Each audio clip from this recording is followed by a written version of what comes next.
Hello. Hi everyone. Live chat with. Let's go. Now is this working? Are we live? Is this working today?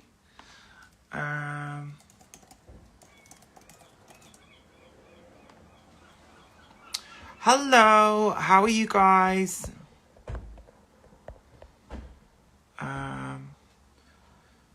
Is this now working? I'm having a dodgy signal. Hello. How are you all? Let me pin that one. Pink one. Hi everyone. I'm trying out new eyebrows, but they're super pale in the sunlight. How are you all? Are you all okay? I'm trying my best to kind of maneuver on this gorgeous sunlight, but it might be a bit intense. Hi guys.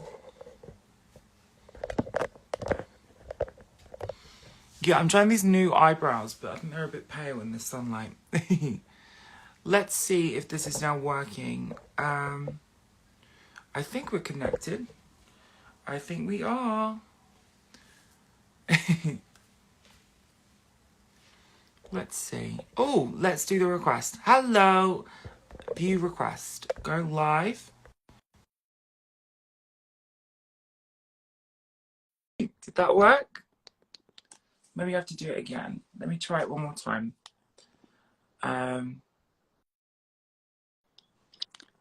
Hello. Hi, Joe. How are you? I'm doing so well. How are you? I'm good. Thank you very much. I think I've got the same problem as you. I set up earlier and then I'm suddenly got the golden hour sunshine coming in with the late evening sun. Absolutely. Yeah.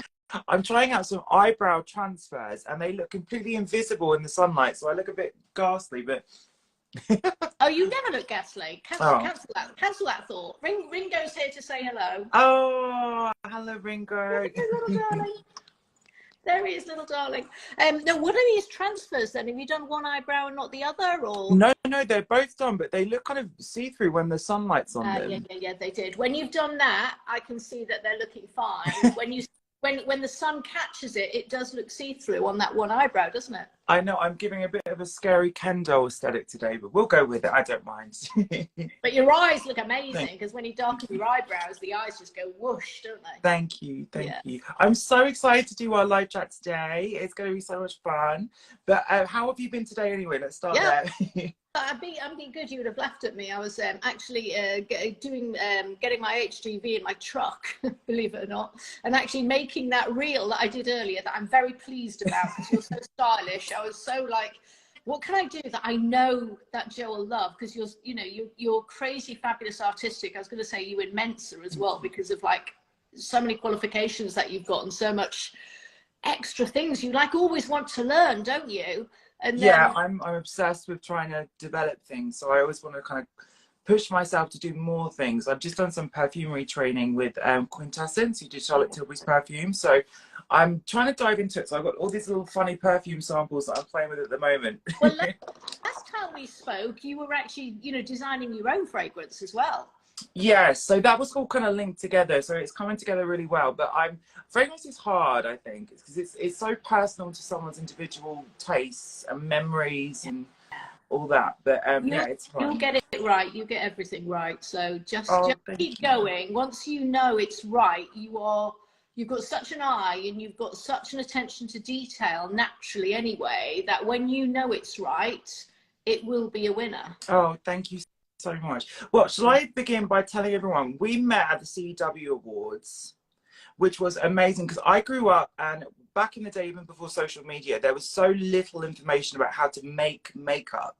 And a lot of this stuff was very gatekept back in the day. And I used to be, in my summer holidays, obsessed with watching you on QVC because you gave so much more information than anyone else at that time. It was my resource. So when I met you, I was like, oh my God, I've got to come up and say hello. So we became friends through that experience, but it was just amazing. Well, I think what's lovely about, social media or the TV work or anything that I do is I always, imagine, there's anyone can be sat at home or on another a side of the computer screen or the phone screen or the tablet, whatever they watch with now, and they, you know, they can be having like the worst time, the best time. They can be confused. They can use, you know, people like me and you as a friend. They can use us as a sounding board. We can give them ideas, and they can feel, you know, part of our community, or me when you were maybe younger, part of, you know, makeup and skincare and things that you loved that maybe you didn't feel at that point was as easily accessible to you maybe when you were in school age. Absolutely. And I couldn't afford to buy expensive things. I couldn't afford to travel. And I wanted to make everything myself because I was always obsessed with skincare because I grew up with acne. I had terrible hormonal issues and it came out on my skin in acne. So I wasn't on Accutane at all because my mum was really phobic about back in the day there was that incident, I think, when someone committed suicide on Accutane. It kind of dispelled everyone's trust with it at first. But then I discovered you, and you were giving so much advice because you've been on QVC for nearly 3 decades, right? Yeah. Oh yeah. my God, yeah. that's like, it's extraordinary. Since day one, completely, you know, like crazy, and sort of running alongside, as you know, on my consultancy or my social, or, you know, developing products and everything. We must do a project together. We've got. I'd love to. I'd love to. And what I loved, and finally, it's taken us 1 year or 2 years, I think, to get to this stage, because you've been so busy. We keep breaking each other's feet as well. We both had broken feet. Yes. But also, you know, when I met you at CEW, I just had an instant connection. You were just, you know, beautiful. Your makeup, your hair, everything was amazing. You just are what the future is in the beauty in the world, and you just had this warmth and honesty on your face. Because, you know, when I was sort of thinking today, or when it just so happens that it's on the 1st of June, and I said, well, let's talk about Pride a little bit. It's like, you know, for me, the most important thing about a person is really just that they're honest, they want to work hard, they're kind, they're friendly, they're approachable. They're the important things about a person. And I just want all people to be equal, and everyone to feel loved, and everyone to feel that they can be themselves, you know. Absolutely. And you're just absolutely, you know, pushing that out there, which, you know, I hope if we've got any followers today that are watching, or that are struggling, you know, with their identity, or they've got a friend or someone in the office, you know, anything like that. Because I'm just always aware when I'm on TV or in social of, like, saying partner, civil partnership, or all of the other things. When anyone says, you know, like husband and wife, say all partners. You know, always, because even with my you know, nieces and nephews and family, I'd be constantly trying to, you know, almost like correct the traditional phrases, because I'm just aware that out there, that's just creating sort of, you know, if you want me to get heavy, you know, someone potentially, you know, in very deep depression and confusion and going towards suicide when they don't feel that they're being in any shape or form represented or loved. Absolutely. And I think with when I started, there was zero representation. I saw no leadership roles. Well, there was a lot of gay people, and there were some people that were gender ambiguous, in like celebrity makeup artists like Kabuki or Matthew Anderson. They were always very flamboyant and played with gender in their imagery all the time. But it was very difficult to kind of understand the dynamics of the beauty industry and to really get involved and be respected. And I think, for me, when I started on social media, I think I was kind of like this child prodigy that surprised everyone, because they clicked on the content thinking, oh, it's going to be a gimmicky thing. And then when I started to actually explain it was my passion, and it allowed me to find myself just through my own creative abilities, like to make a character on paper.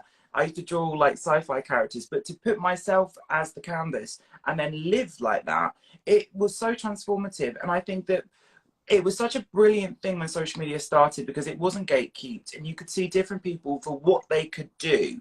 Who they were was kind of secondary. And it was just amazing to go on this journey and to learn more about the beauty industry, because it's so small. Now I'm older and I'm working more in it. It's so small, but when you're younger and you're aspiring to be in it, it's so intimidating. Yeah. So I just appreciate the time we've spoken before, and just having the time to chat to me today, because we still need to do some work. We don't see enough LGBT people that are gender non-conforming in those positions where they're like okay, well, I studied a biochemistry master's, so I'm not just a makeup artist on social media. I've actually got a little bit more to say about things, and that is equally as important, I think, as well. So it's amazing. But I was going to ask you a couple of questions about this, because since the boom of social media, the beauty world has almost become very small, because we've seen Korean skincare become available in the UK. Trends, I remember when the BB cream trend was coming over here about 10, 11 years ago or so, and we used to see them all in, they spread through the brands really quickly, because now we're aware of all these products that back in the day, I remember when I went to Japan in 2008 and 9, there were products there that I'd never seen before. They were exclusive to that region. And now the world's almost become very small. Yeah. So have you noticed this gigantic sort of mishmash happen? Yeah, it has. And then also, you know, for me, how I would explain that is sort of as well working behind the scenes of the industry is that there are, just like in fashion where, you know, your amazing catwalk that started all of those years ago and you did some amazing work, is that, you know, if you take, for example, you know, fabrics, then you find that now a lot of the different designer brands will use the same fabric or the same color, or the color will come out in designer at the same time nowadays as actually, you know, in Zara and High Street and everything, which is great for everyone on different price points, but it all happens really quickly, where in fashion before it used to be designer, and then 3, 4, 5 years later, that fabric or that color would come through. But what it is that the same way that fabric is then actually, or color or Pantones are sold to everyone, then in cosmetics and in beauty, the trend ingredient or the new ingredient or the new component is sold to everyone. Mm-hmm. And with like Cosmoprof, there's one in America, there's one over, you know, as you know, in China, there's one in Europe. Things like that, then all of the brands, small or big, have access straight away to the ingredients. So, you know, it sort of drove me mad the year that Sika, you know, it's been there a million years. It was there before time almost, you know. I think the first Amida fed on it when it came out the sea. And, you know, and then all of a sudden every brand said, Sika, it's a new thing. But it was just the traditional name of an old ingredient. But it was a trend, and then every brand had it. And then, you know, I felt sorry for consumers and customers because they thought they were buying something new. And in actual fact, they were buying something that they'd possibly already had. It was just being highlighted. Yes. I find that so funny when the new buzz thing is coming through. Like, I love watching all the trends, especially at the wonderful CW who said hello in the chat a minute ago. When we go to the awards and get to see a sort of spectrum of all the new trends. But one thing that because I don't really do in-person shopping, because we're lucky enough that we get sent a lot of this stuff when they come out. But now I went into a Superdrug recently in London, and I just thought, my God, it's so influencer-centric. It's almost like Spaghetti Junction of faces. And I didn't know what you thought about that, because obviously you work with brands online and you talk about brands online, but you have a trust with your demographic because people have been watching you for so long. Do you think that the influencer marketing side of things has gone a bit too far? Because I know when I've worked with brands and we've selected influencers for campaigns and things, I've made sure that the person that we work with actually knew how to use the product, actually believed in the story of the brand. And now I don't know if it's become a bit over the top, that it's becoming sincere to some degree. What did you think about that climate? No, I agree with you completely there, because I think what happens now is that, you know, and followers are wise to this, they know, but I think that brands have just got to be careful that an influencer technically represents their product correctly, and, you know, doesn't just say, you know, it smells of this when it doesn't smell of that, or ooh, it's lovely, or just open up a brand new pot and show it to the camera and say, I love it. But then tomorrow they say something else, I love it. Or, you know, this is the best mascara, followed by this is the best mascara, followed by this is the best mascara. In actual fact, they've opened none, and then they sell them, you know, on eBay, you know, over the next few months and things like that. I think that's what sort of followers have got to be careful of. And certainly, you know, there's a lot of brands now that are much more in the nicest possible way saying, you know, they want you to be authentic, but they want you to cover these points. They want to say what it feels like, what it smells like, what results you've had from it. And that's the companies that I like to work with, where, you know, they'll actually let me have an opinion. And, you know, I've got a meeting coming up in a couple of weeks' time with a company, but I won't have the meeting till the product's sent to me. Yes. Because what's the point in me talking to a company because otherwise the company will say, well, you know, you can do this and you can do that for us. It's like, I don't even know if I want to work with you, because if I don't like your products, I don't want to work with you. You know, I'll just kindly decline. You know, and that's, you know, that's what you're like as well. It's like, it's about testing products, and that gives you longevity in the industry, as you know. That's why, you know, you've been and continuing to grow, and you're now also an advisor in British Beauty Council, I noticed as well, which is fantastic. Congratulations. Thank you. That is so strange to me. Like, I feel like I'm a bit of an imposter sometimes, because I'm on advisory boards for things like, me, what can I do? I don't even know. I just go with the flow, and it's fantastic with what they're doing at the moment, because they've brought attention to certain changes within the beauty industry. One of them that I was really intrigued to ask you about was actually about non-surgical enhancements, because within the British Beauty Council, they've done some not coercive, they've done a profound effort to talk about non-medically trained people offering some of these services that could be potentially dangerous. Yeah. And I speak openly about this because when I was younger, I had my nose broken, and I went to several surgeons, and I just thought, my God, this is going to be such a big mistake. I was so scared. And then I discovered that you could have non-surgical rhinoplasty. This was like 11 years ago now. And I went to this wonderful lady who safely does it, because she's a nurse. She knew exactly where the arteries were and so forth. And I thought at that time, my goodness, this has been kind of like a hidden secret in the celebrity world for so long. And I didn't like that there was such a quick before and after thing. Like, when people started to cover these treatments, they weren't going into the complications, what the actual results could be over time. There could be collagen built up around the injection site aside from the actual injectable stuff. And no one was talking about this. So I thought, do you know what, if I've had this done and it made me feel confident, I want to do it in the right way. And bringing attention to doing this stuff in the right way is so important. But do you think that in the last like 10 years, we've seen such a boom in people that are doing more surgical procedures or non-surgical procedures? What's your opinion about it? Because I know you've got a view on, you don't want to mislead anyone. Joe Fairley says, you can rant now. She normally stops me doing this rant, like, no, wait for it. No, we're not doing that yet. Okay, now you can do your rant.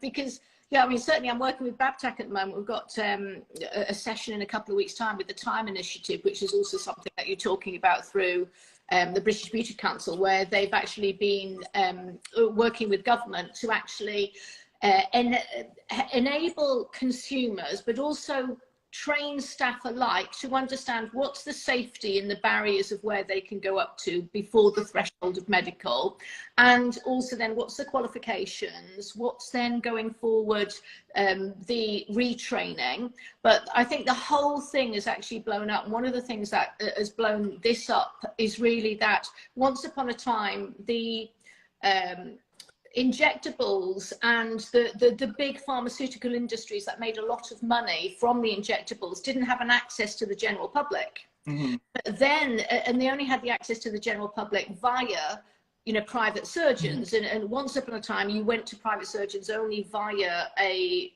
consultation first from your GP. You couldn't phone up a surgeon. You know, 30 years ago, you had to go via a GP, or a surgeon would then go back and say, check with the GP. It was much more like that, certainly in sort of UK and Europe, because, you know, I worked with some gender affirmations way back like 35 years ago. Yeah. And, I was bikini lining and electrolysing all sorts of places in different positions in those days. Very painful for everyone. Yes. But what happens is that nowadays it then became accessible on the high street. So suddenly all these big pharmaceutical companies with the injectables and different treatments then suddenly opened on the high street. But just because it's on the high street doesn't mean it's good. Yeah. So just because it's accessible, it doesn't mean it's safe. Absolutely. And that's very much what Millie, British Beauty Council, me, Babtac, Leslie, from the chairman of British Beauty Council, Caroline Hirons, everyone, that's all we're all working with, because, you know, if someone's going to have it, we want them to have it done safely. Absolutely. And understand, you know, the costs and understand the options. And if someone's going to train in it, we want them to have proper training. And support and insurance as well, you know, to just make it basically clear for trained people and consumers alike. And what's that barrier, what's that cutoff where it's really got to be, you know, a nurse or a doctor that can only do those procedures. You got me on a rant. I've just got to say this bit though, because as you know, a lot of the, you know, the journalists, I love them because they're completely honest about the work that they've had done. But then the celebrities and your Saturday night TV stars are not. Yes. And I think that puts a lot of pressure on people because they're sat there, you know, in their joggers and no makeup with popcorn on a Saturday night, looking normal, yeah, perfectly wonderful, looking at unattainable looks that have cost hundreds of thousands of pounds. Yes. And the journalists will get it free and they'll talk about it and they'll say, look, did this, tried that. But then also all of these celebrities and the journalists go to the A-lister person. Yeah. Often they get flown, you know, to Switzerland, to the lab, flown to America to the doctor, or the doctor flies in, etc. And they get also the real McCoy injection or the real McCoy treatment. Well, then that filters down to the general public with clinics opening on high streets or lots of people and therapists that aren't readily qualified using something that says it's similar. Yes. And they're not qualified to do it and it isn't similar, and you're nowhere near going to get the expertise of the doctor that is globally world renowned for it. Absolutely. And it's not just with the injectables, it's with the laser too. And there's a massive I think there's a lack of training when it comes to lasers with pigmented skin, because I went through a terrible experience with a high street brand I was working with that does laser. And in the lockdown, I had to change clinics and I got my whole face here burned quite seriously. And they just didn't, I told them my skin looks white, but I've got different heritage. So don't treat it like white skin because you will burn me. And we did several sessions absolutely fine, but there needs to be a lot more of that training. I know they're doing so much more wonderful work when it comes to Afro hair, because that wasn't taught as a main factor in a lot of these hair places. Also with makeup artists not having access to some of the shade ranges. I mean, that's been one of the most wonderful moments of progress within the beauty industry, that we've seen regular brands that are accessible to everyone stock shades that are super, super, super pale, because there was never any like white pale. And then the skin of color shades, which you'd have to go to a different brand like Fashion Phase back in the day to even add your kit together. Do you think there's more work we need to do when it comes to inclusion, when it comes to teaching about different hair types, skin types? What's your thoughts? Yeah.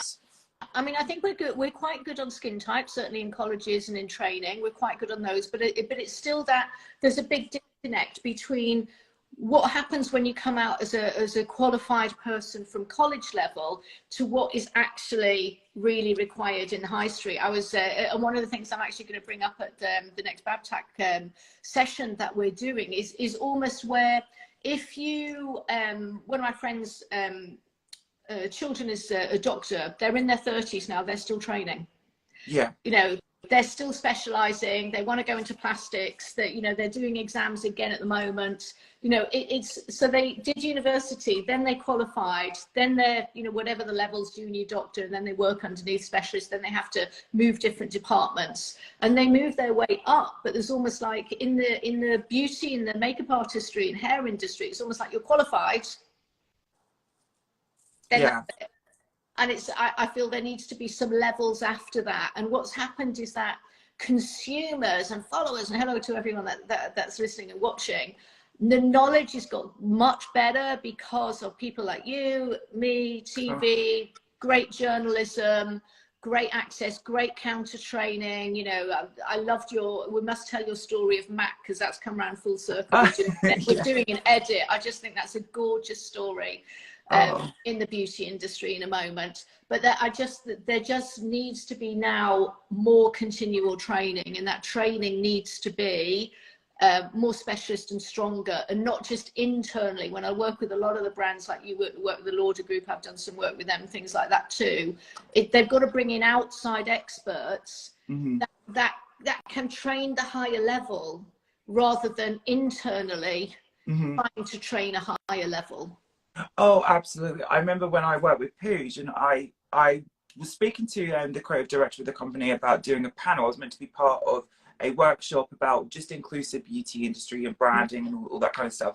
Then when I explained what I did, she was like, oh, you've got to host the class yourself. So I was literally like speaking to the heads of Jean-Paul Gaultier about inclusivity, and I just was embarrassed thinking, how the hell did I get here? But I think now I look back, I'm like, this is such an amazing opportunity to just have someone else's perspective and to hear, even if they didn't take anything from it, I think they did, because they've been so great with all the moves their fragrance brands have done with including LGBT people in their social media advertisements and TV adverts. So I think it did do something, but it's just including different kinds of people, hearing different voices behind the scenes makes the whole cauldron of stuff better. But it's, my goodness. But talking about the Mac thing, which was a crazy experience for me.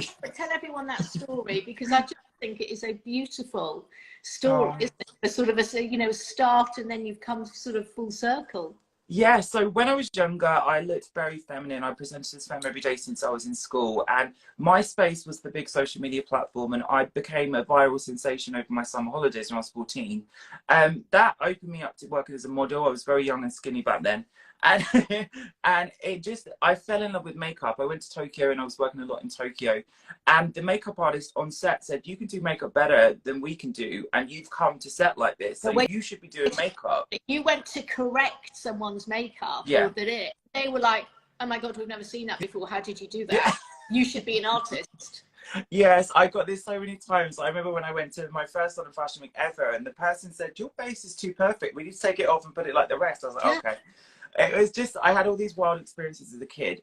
But I tried to get into the retail sphere just to get my foot in the door whilst I was at college, literally doing my A-levels. No one would entertain me. I had this sort of David Bowie haircut. I looked very striking. And I was told by some of the staff in the department stores, your image just won't work. We can't work. And I used to think, like, this is so bizarre. And I remember I was booked to do a shoot for an in-person sort of meet and greet with Shu Amira in one of the big London departments, and they said the store won't approve you. So there was all this sort of like internal sort of blockages when you were someone different. They just didn't think that it was a representation of the department store brand, and I couldn't get my foot in. So I went to MAC and I said, obviously they knew me because I was in there getting samples every week because I couldn't afford to buy the foundation. So they give me lots of samples and things to try. And they said, well, Jojo, you can't really get into retail with no retail experience, but come and assist a Terry Barber masterclass. So me, without any awareness of who Terry Barber was, who's the creative director of MAC, came to Brighton, did this incredible one-on-one thing where I got to really see how a celebrity makeup artist does makeup. It was just my first entry point. I was a teenager. So all these years later, I got the chance to speak to Estee Lauder in their lockdown. They asked me to open their first LGBT-focused ERG. And I told this story, and I told them directly that some of their brands told me that my image was too strong. So it didn't matter that I was great at makeup, didn't matter that I had a knowledge of the product, I could talk about them confidently. It was just the bias that someone assumed from my look. And I think because I said it to the VPs of brands and their president of Estee opened it, they were like, oh, okay, you've actually called out something that's within our company. And then I got the email from MAC, would you like to do something together? And I said, yeah, let's do a collection together. Yeah. So this year I put together this incredible collection that was all about sort of building your own identity. So it's all kind of basics and neutrals. But when I was younger and I couldn't afford to buy products, I'd used lipsticks to color correct the beard. So I'd use tones that would take up the blue, like a peachy tone, but could also be used as a neutral lipstick. Then I used concealers and deeper shades, not just to contour, but to draw in hairs in my eyebrows. So I would always try to be resourceful and use product like paint. And now that's gone live, and it's been a shocking success. What a great story, you know, and well done, Mac. Let's give a shout out. Well done, Mac, as well. You know, so right from the beginning to right now, you know, that support and love that they have given you is fantastic. I mean, one thing I was going to ask you is that, you know, our beauty industry I felt has been good at, can always get better, must improve, as all industries, but has been good and accessible because it is more of a creative arty, and it has had over the years, you know, a lot of LGBTQ staff.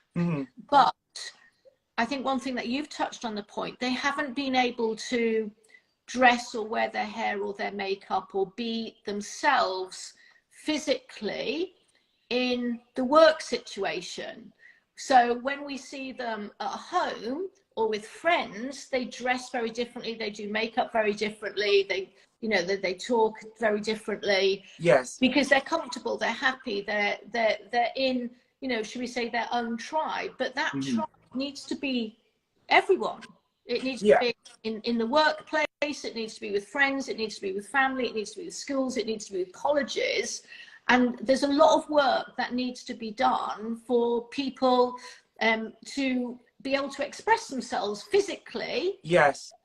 In whatever way they want to. Would you? And you're very good at that. You know, that's why, yes, you stand out at CW and things like that, because you do that. But does that sometimes take a lot of, I mean, courage in the earlier days, but how does that feel now? Do you feel confident every day? I think we're going through a very strange experience at the moment, because I think since about 2016, there was a noticeable shift around gender identity, and people were coming out in the media and talking about their transition and who they felt best liberated as, what identity they fit in the best, where they felt the most happy. And we used the word non-binary, and there was an introduction to pronouns, and there's been so much visibility. And I think that is all positive on paper. But what I think has happened is, because there's this incentive online, because the economy is so crap for young people, everyone thinks if I get online, I become viral, I'll make some money and I'll be able to live a normal life. Because at the moment, most people can't. Yeah. It's unaffordable. And I think there's been an incentivized sort of movement of over branding someone. So instead of actually looking at someone who's brilliant at the job and saying, oh, but they're also LGBT plus, what they've done, what I've seen people done, is just look at tick boxes. So people aren't actually assessing you based on what you can bring to the table, and if you're qualified to do something, if you've got years of expertise. They're just looking at what you are on paper. And the danger in that is that we're actually missing the ability to build momentum in a career. So if you have trained in any industry in the world and you learn more and more and more every year, and you become more senior in that position, it's almost like that's not applicable to LGBT people, because you're filling a quota instead of actually being able to do the job. And I remember I got so frustrated at around 2015 and 16, because I found out someone accidentally sent me someone else's proposal of how much they were going to pay them, and they sent it to me by mistake, and they evaluated my worth 10 times less than the person that was cisgendered, and they could not do makeup even close to what I could do, and didn't have any more followers than me. So it's sometimes I find it almost like a smokescreen. Yeah, that's horrific. Yeah, and it was brilliant that things like this always happen to me. I remember I went to I was at a party in Brighton on the beach. It's like an open pub, and this lady behind me asked me for a lighter, but I didn't smoke, so I said no. And then we got talking, and I found out she was doing a deal. She was a lawyer doing a deal with a management that wouldn't sign me unless I had a boy look. So she told me this shit. I found out all this behind the scenes information about this. Yeah. Things like this always, I attract the people and I find out the information. But I'm conscious that there is this sort of illusion of inclusivity a lot of the time, but it's not actually feasible in these businesses. I mean, there's no trans representation on television, on ITV at the moment, and they're talking about being super woke. I'd love to do a QVC section one day and just show me as me. Just saying, like, this is my story, this is what I can do, or do an ITV beauty section. But it's almost like you don't get involved, like that you're not allowed to be a part of that. And that's something that I've noticed just in my career, because obviously I don't know what more I can do. I've done so many different aspects of the beauty industry. Yeah, because you're more than qualified and talented, and like, you know, from your art and your graphic art and everything background, the way that you see a face is unique. As in, I want you to do my makeup one day and see my face differently. We'll do a live on it as well, because you'll just build my face differently. And the way that you even use lipstick is, well, you know, to neutralize as well. And you can cover over, as you say, stubble and everything like that. Just the way you layer up is just different. Thank you. Oh, that means so much. I'd love to do your makeup. We'd have fun. No, so we'll definitely do that one day. But yeah, I've definitely noticed that. Is that just in, you know, job interviews or watching television, they just like to sort of stick a little bit to the norm. But hopefully, I mean, you know, Sally was waving there with CW, you know, your CW adore you, British Beauty Council adore you. You know, I'm with Babtac in a couple of weeks' time. They will adore you if you haven't met them. So I'll tell you about you too. So, you know, you are pushing it. It might be great for someone in, you know, I'd like it to be great now, but it might be great in 10 years' time or 15 years' time because of what you're doing. which What is I really want to do next, and I spoke to the British Beauty Council about putting this together, is I'd love there to be like a database or a network that's almost like an industry access point. So you can see people's qualifications and what they have done, the experience they have, who aren't represented in the mainstream management situations, or they've not got name recognition in the industry. Because I think there are so many people that I came up with on social media that are just mind-blowingly talented, and transgender, non-binary, and I just don't understand why they've not been tapped into as a resource. Because when you have a very out of body discomfort and you go through something called gender dysphoria, it's where you don't feel at home in your own body because it's grown differently. This can happen for different reasons. You could be born intersex, you could just be someone that's dealing with gender dysphoria as a trans person. There's so many different things where your body just doesn't align with who you are. And when you notice all those things you dislike, you become hyper aware. It's almost like a X-Men super skill. You can see the power of how to tweak an eye, make your eye bigger, and just these little details that you learn. And I think, like, in the beauty industry, as you say, there is so many LGBT people, but they're not being considered the experts at certain things they are expert as. I mean, talking about hormonal issues is something that there's such a great movement at the moment when it comes to menopausal skin. There's lots of products that are great, which I think is fantastic. There is a crossover with people that are on hormones for transition.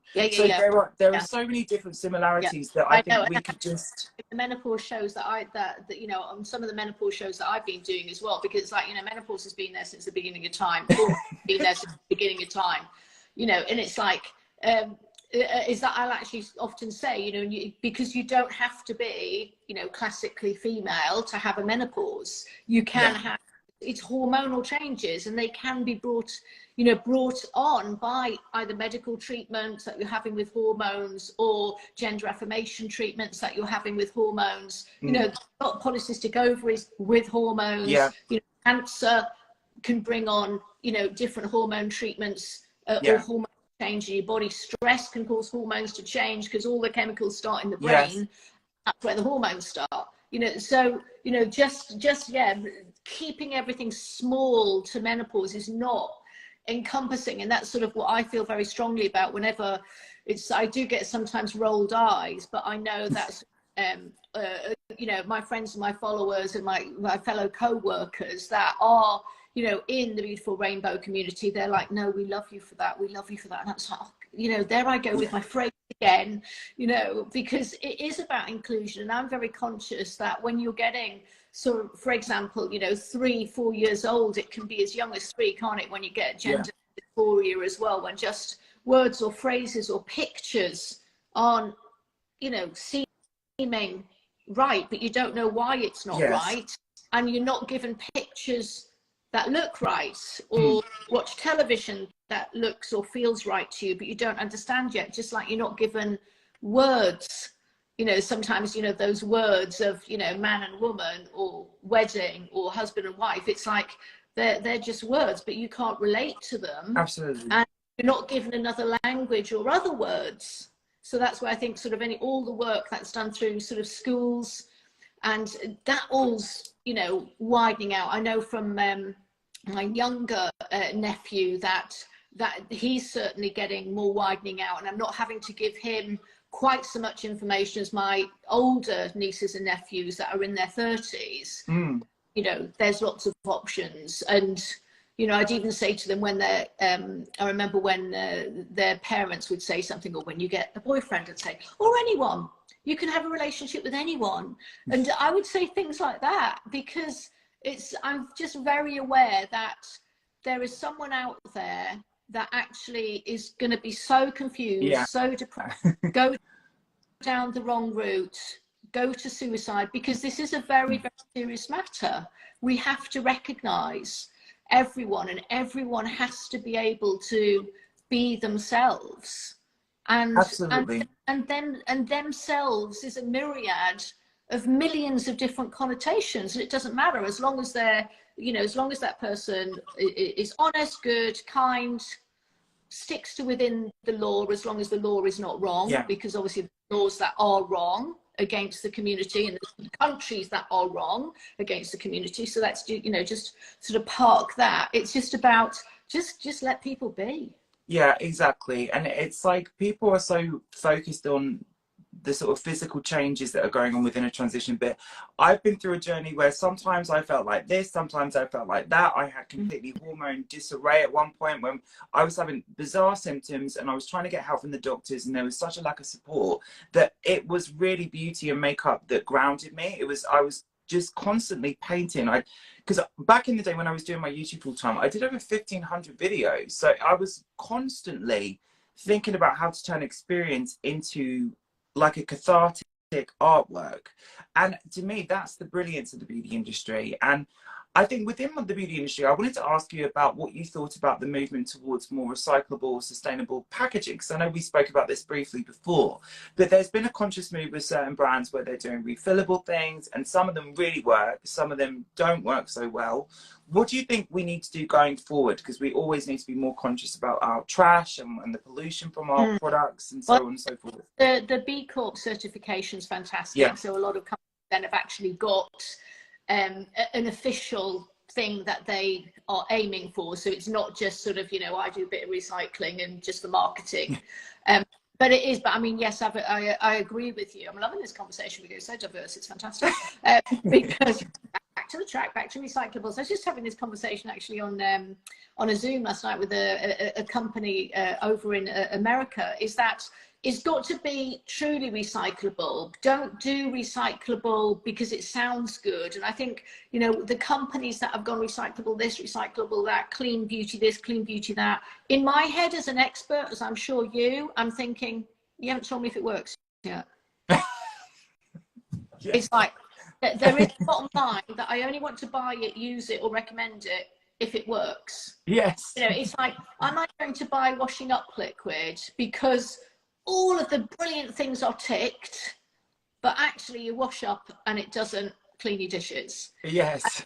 And so there is an element that there needs to be the balance. There are a lot of companies that have gone very much for the environmental and the recyclable issues, which is very commendable, but they've forgotten if the product works. Yes. Yes, exactly. That it's all about walking the walk as well as talking the talk. Yeah, yeah. And that's the thing I think that I hope to see next, that brands build more of a connective trust with their audiences, because I think that's kind of got lost in the wash in the last 5 years a little bit, because there's been such a fast turnover with new products coming out, and then brand new ingredients come through the chain and you start seeing these brand new things. And I remember when I worked with Lush, and Lush had a really unique model, and I was talking to Rowena, and we were in Poole, because I went down to the factories. It was like Willy Wonka land. Have you been there before? Yeah, and the smell's amazing. It's insane. Oh, just great. You just walk in there, it's just like crowds of, yes. Yeah.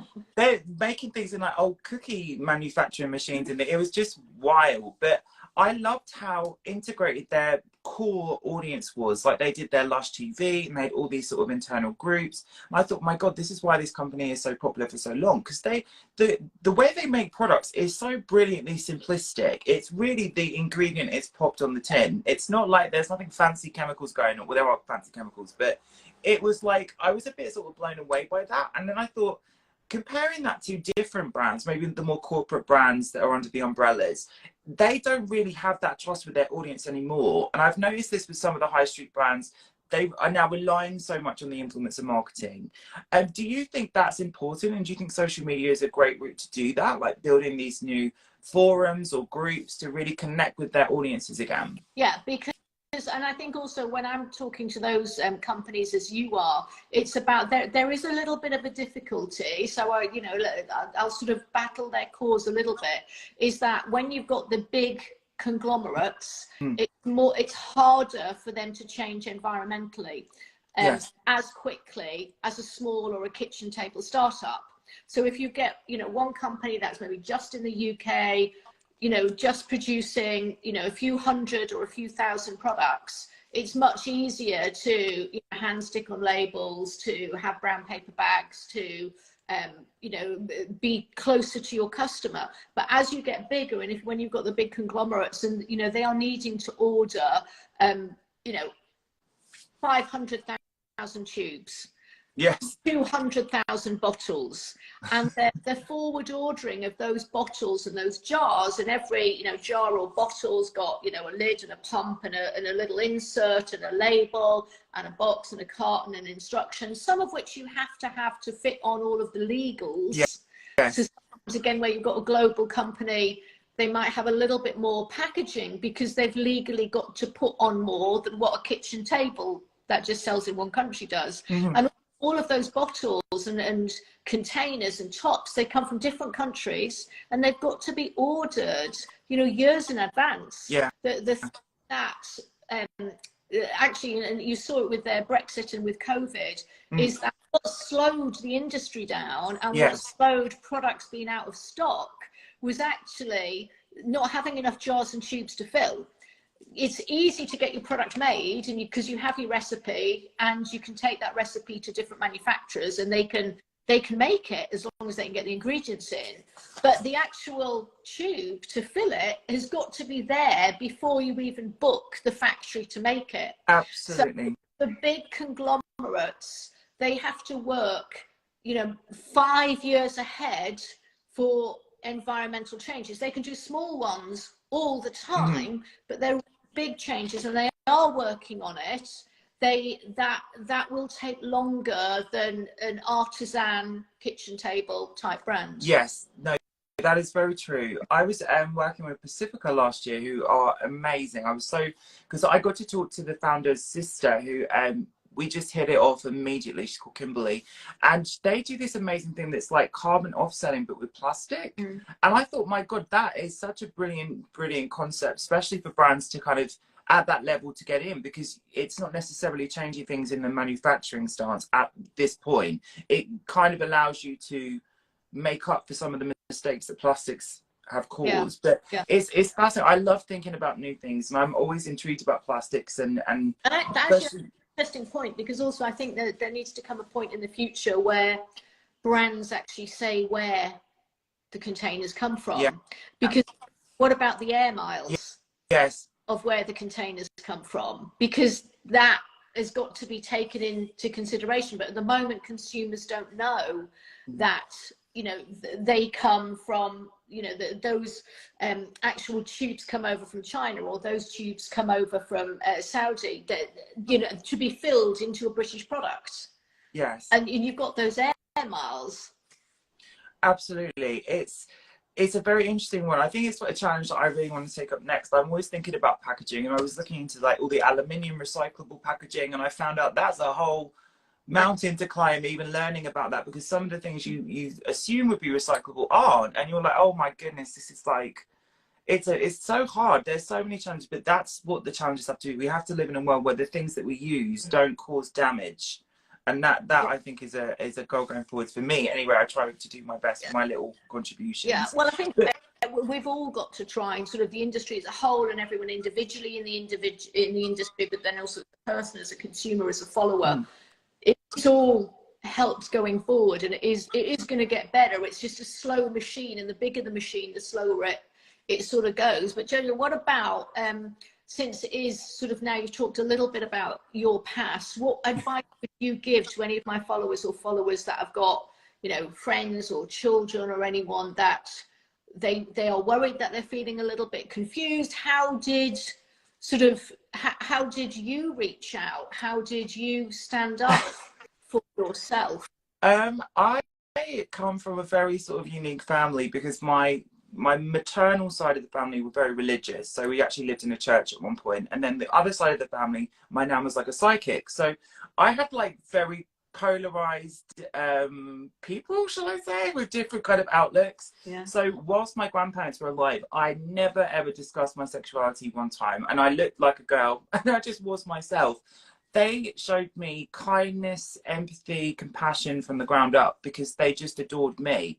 And I was so grateful for that, because it set me on a journey where I want to be known for what I can do, not what I am. And I think, to me, I had to kind of catch up with everyone else's experience of coming out, because I never really had one. I never really had an experience where I thought, oh, I've got to reveal who I was. It was kind of undeniably who I was to begin with. I was always going to be this sort of different person to the rest of my family, which I love. And I think we're all unique in our own ways. But I think my advice for young people at the moment, there is so many resources online, which is fantastic. When I started, there was no resources about transition. There was no resources about accessing mental health support. And that's something that we don't discuss at all.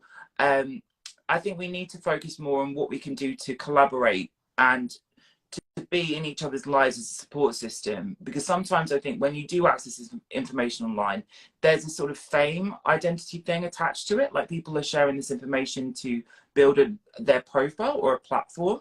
And I think we need to do more ground roots work. I think we need to do more like old school stuff where we come together, we can do talks about our experiences or share more lives about like things like this, because that's really what will inspire someone. I mean, like the people that I looked up to were always people that were just uniquely creative, like the Matthew Anderson and Zaldis, who were 90s club kids in New York City. I was always intrigued by people like that. So I looked up to people like Pete Burns and Boy George and Marilyn. And I think when you see someone like that's like you, maybe not exactly like you, but you can see them doing things, it gives you that hope that you can one day do that too. So I always think that we can be visible. I talk to everyone. So if anyone wanted to write me a DM or anything, or ask any questions today, go ahead. If you've got any questions for us, please let us know in the comments. But yeah, I think it's just great to be open about it. Come with no judgment, and also be aware that kids can change their mind like this. You can go through one day and you're like this. I know so many young people now that are coming out and they're just exploring their identity because the world said they can. It doesn't have to be permanent. It doesn't have to be some sort of medical transition for someone to play with gender identity. It's not that scary. I've done it my whole life and I've come out okay, I hope. But I guess it's just about being aware and giving great examples. Positive role models are so important, and just having access to support if you need it. And sometimes maybe parents need that support too. They're confused. They come from a generation where the language was so different that they're like, what the hell? You know my pronouns. I don't need to share them with you. But for some people, that is a real affirming thing to do. So I think we all just need to be more communicative. We need to be more in person talking, and just offer positive role models. So I guess that's my spiel. Yeah, I loved that. I love that. And I'd say that the biggest thing that I took from that is visibility. Yeah.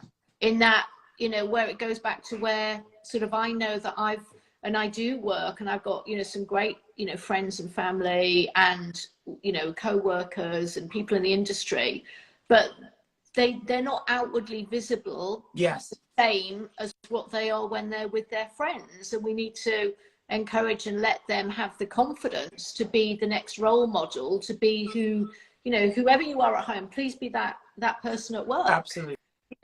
Absolutely. That it must be, because that's a mental health thing. If you've got to dress differently, like you said, the industry sometimes have actually said, well, you don't fit the role model, or you can't be front of house, or you can't have a position. It's like, we need CEOs and MDs and sales directors. We need heads of training that are talented like you. Oh, thank you. But actually, and they look and they dress however they want to be. Yeah, it's so true. And that's one thing that I think I do have to my credit. I'm a bit steely about, I will compromise within reason, but I'm not going to become something else. I remember when I worked in America, I was signed with a huge management to do my social media career, and they said you have to do more masculine looks. And it didn't even know how to do that at that time.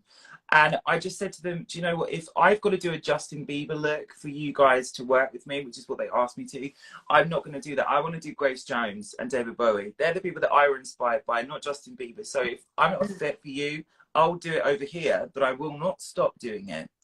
And that's always been my sort of resilience, I think. Yeah. Well, but well done you. I mean, I'm sure that this conversation that we're having, and when we put it up as well, is just, if just one person is helped, or one person knows someone, that it just opens a conversation. Yes. That someone feels confident to then just, dress or appear differently, and not get a comment apart from, oh, I love your outfit today, your makeup looks great. Or, you know, like you with your makeup, it's like you do makeup far better than I ever did. Oh, no, It's like, no. I just want you to do my face. I want you to totally rebuild and restructure my face. And probably Oh, the only person that's ever been able to do that is Mally Ronkel. But Mally works with RuPaul, and you've worked with RuPaul. So yes. And she did Beyonce too. She did Beyonce too. yeah, she did too. Yeah. You've got all of that in common. But also, you know, but you take it even further with the way that you can do makeup and totally sort of restructure and change the face for you when you're doing your true artistry work, or when you do your looks like your Bowie looks and things like that.